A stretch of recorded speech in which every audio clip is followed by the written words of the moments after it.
До господин Лазар Младенов, председател на Българския културен клуб Скопие.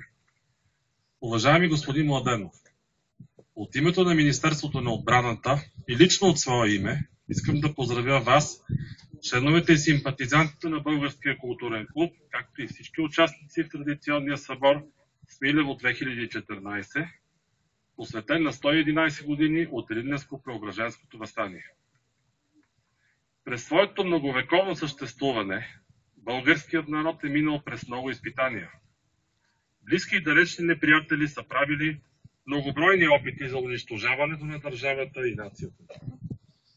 Хилядолетната българска държава е живяла години на величие, но и векове на робство. Но дори в най-тъмните робски години няма сила, която да пречупи българския дух и волята за свобода. Българската национална епопея започва през далечната 1762 година от една тъмна килия в Хилендарския манастир. Скромният монах от Македония Паисий написа основополагащата книга на нацията ни – История славяно-българска. В следващото столетие на цялата територия, населена с българи, от Охридското езеро до устието на Дунав, започва борбата на българския народ за свобода. Свобода духовна чрез словото, свобода църковна чрез кръста и свобода национална чрез оръжието.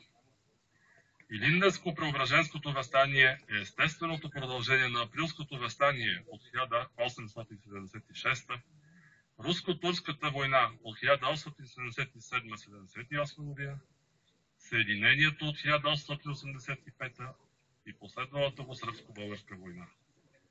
Макар и неуспешно, въстанието показва на света, че българите от Македония и Тракия никога няма да се примирят с робството и винаги ще воюват за своята свобода.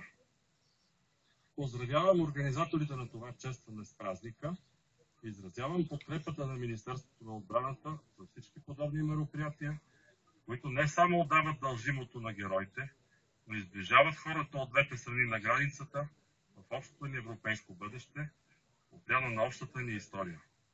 Министър на отбраната Ангел Найденов.